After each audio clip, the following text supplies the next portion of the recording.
A santa paz de Deus, que a paz, o amor, a graça e a presença do Espírito Santo estejam junto conosco. Para mais esse dia, nós nos achegarmos diante da presença de Deus, de Cristo Jesus, e cumprirmos o nosso propósito de fazermos a leitura diária da Bíblia.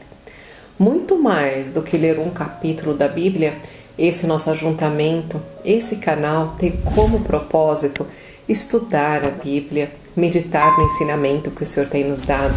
Eu não tenho um estudo de faculdade, não estudei teologia, absolutamente nada disso. Mas dentro do meu coração, e eu acredito que dentro do seu coração, que também parou para dedicar o seu tempo para assistir esse vídeo, existe um grande desejo de saber qual é a verdade a respeito da Escritura da Palavra de Deus, da Sagrada Palavra de Deus, e isso juntos, você e eu, estamos aprendendo a cada dia mais a respeito da Bíblia, da Palavra do Senhor, a instrução que Deus nos deixou para que pudéssemos trilhar o caminho da luz, o caminho do amor e o caminho que verdadeiramente nos leva ao Senhor, nos leva ao céu, e aquele caminho que nos direciona para a vida eterna. Não falamos de religião, não falamos de nenhuma igreja, a nossa única intenção aqui é saber a verdade a respeito da Palavra de Deus. E hoje, com a ajuda de Deus e a guia do Espírito Santo, nós vamos começar mais um livro. É o 9º livro da Bíblia, 1 de Samuel. Vamos fazer a leitura do capítulo 1. Mas antes de começarmos a leitura desse livro, vamos saber um pouco mais a respeito de Samuel. Alguns estudiosos dizem que não deveria se chamar esse livro 1 de Samuel ou 2 de Samuel, porque todo ele conta a história dos reis, dos sacerdotes, dos profetas. É o final do livro de Juízes e o começo do livro de Reis. Então nós vamos ter o 1º e 2º livro de Samuel, 1º e 2º livro de Reis. Então muitos dizem que deveriam ser 4 livros de Reis. Mas isso não faz diferença para a gente. Samuel é um dos últimos juízes das tribos de Israel e é o primeiro profeta. Ele vive mais ou menos 1095 antes da vinda de Cristo. E esse livro Samuel vai abordar mais ou menos uma era de 100 anos. Mas quem é Samuel? Então vamos começar a fazer a leitura. Vai aquecer o nosso coração. Uma história lindíssima. Aqui começa a falar sobre os pais de Samuel. No verso 1 diz assim: Houve um homem em Ramataim, de Zofim, da montanha de Efraim, cujo nome era Eucana. E aqui fala de qual que é a descendência de Eucana, pai de Samuel. E no 2º verso diz que ele tinha 2 mulheres, o nome da primeira era Ana e o nome da outra era Penina. E tinha filhos, mas não era da Ana, esses filhos eram de Penina. Eucana era um homem muito devoto ao Senhor. Então, de ano em ano, ele subia as montanhas para fazer as ofertas dele. E todos os anos ele levava a família dele toda para oferecer esses sacrifícios ao Senhor no tabernáculo. Porém, a mulher dele, Ana, que aqui não diz, não deixa isso claro, mas é o que nós entendemos pela história, até pela história, como eram as tribos de Israel. Ana era a primeira esposa de Eucana, mas ela era uma mulher que não tinha filhos. E por não dar filhos a ele, por não dar descendentes para ele, ele se casa novamente com uma outra mulher chamada Penina. Então, Ana muito se entristece todos os anos quando eles sobem para fazer os sacrifícios, porque Penina zomba muito dela.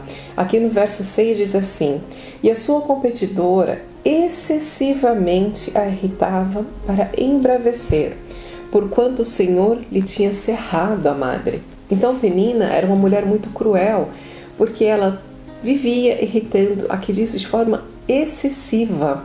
Então ela realmente magoava o coração de Ana. Mas o coração de Eucana pertencia a Ana. Ele amava mais essa esposa. Ele se casou com ela por amor. Aqui diz que até a porção de comida dela, ele dava mais para ela. E também no verso 8 diz: Então Eucana, seu marido, lhe disse: Ana, por que choras? Porque Ana chorava. Ana se sentia uma mulher rejeitada por Deus, porque ela era uma mulher que não tinha filhos. E o marido disse para ela: por que você chora, Ana? Por que você não come? E por que está mal o seu coração? Não te sou eu um marido melhor do que 10 filhos? Porque verdadeiramente Eucana ama a Ana e ele faz de tudo para alegrar o coração dela, mas ela se sente muito triste, muito amargurada, ela não tem desejo de comer por toda a provação que ela passa. Então, no verso 9 diz assim: Então Ana se levantou depois de comer e beber em Siló, onde ficava o tabernáculo do Senhor, e lá que eles iam fazer os sacrifícios. E Eli, o sacerdote, nessa época o sacerdote era Eli. Nós vamos ver muitas coisas a respeito de Eli em todo o livro de Samuel. Ele vai ser o mentor de Samuel e também passa muitas provações esse sacerdote. Mas aqui nós vamos falar da Ana. E ela estava sentada numa cadeira junto ao pilar do templo do Senhor. Ela, pois, com amargura de alma, orou ao Senhor e chorou abundantemente. Então, irmãos, imagine essa cena de uma mulher muito entristecida.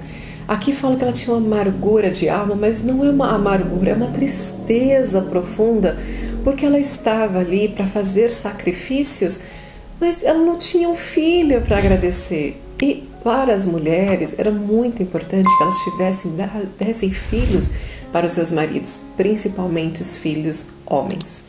E aqui no verso 11 diz assim: aqui é toda a chave da história. Senhor dos exércitos, se benignamente atenderes para a aflição da tua serva e de mim te lembrares, e da tua serva não te esqueceres, mas a tua serva deres a um filho varão, ao Senhor o darei por todos os dias da sua vida, e sobre a sua cabeça não passará navalha. Glórias a Deus. Irmãos, ela naquela dor, naquele sofrimento e no choro abundante que ela estava, porque imagine que é você orar e chorar, falando com o Senhor, e ela faz um voto de toda a alma dela, de todo o coração, de toda a tristeza que existia dentro dela. Ela fala: se você for benigno comigo, você se lembrar dessa tua serva, Senhor, e me der um filho varão, eu vou entregar ele para o Senhor, ele será seu, é consagrado para o Senhor. E tanto que é consagrado que ela diz: na sua cabeça não passará navalha, ele será um nazireu. Assim como Sansão foi desde o ventre da mãe, o anjo vem e fala que ele é um nazireu. Aqui ela está prometendo consagrar o filho dela e, mais do que isso, entregar ele ao Senhor. Nesse momento que ela está ali orando e fazendo o voto dela ao Senhor, o sacerdote Eli, ele pega a ver Ana, ela mexia os lábios, ela balbuciava, mas não saía as palavras da boca dela, porque grande era a aflição de Ana. Então ela chorava e ela falava com Deus, mas não saía barulho, né? O som das palavras da boca, mas ali ela estava conversando com o Senhor. Imaginem que cena linda. Eli, o sacerdote, interpretou mal a Ana. Ele chega e repreende Ana, achando que ela está bêbada, e fala: como que você está bêbada, embriagada aqui no templo do Senhor? Que se aparte de ti o vinho. Então ela vira e responde para ele assim: não, Senhor meu, eu não sou uma mulher embriagada, sou uma mulher atribulada de espírito. Naquele momento, ele vê que realmente ela não está embriagada, ela é uma mulher verdadeiramente atribulada. Então o sacerdote responde para ela: vá em paz, e o Deus de Israel te conceda a tua petição que lhe pedistes. Glórias a Deus. Naquele momento, Eli vê que verdadeiramente Ana não está embriagada, mas Ana está amargurada de alma, e assim como ela falou: eu estou atribulada de espírito. E ele abençoa ela naquele momento e fala para ela: vai em paz, Ana, que Deus te conceda o pedido do seu coração. E Deus verdadeiramente atendeu o pedido do coração de Ana, voltando, descendo novamente para a casa deles. Ela tem relações com o marido dela, com Eucana, e o Senhor concebe um filho para Ana. Glórias a Deus. A partir do verso 20, diz que no tempo determinado, um ano depois, Eucana quer subir para fazer os sacrifícios, mas Ana diz que ela não vai subir porque ele ainda é muito pequeno, ele ainda está mamando, e quando ela subisse para fazer os sacrifícios ao Senhor, ela já deixaria esse menino lá no templo, lá em Siló, junto com o sacerdote.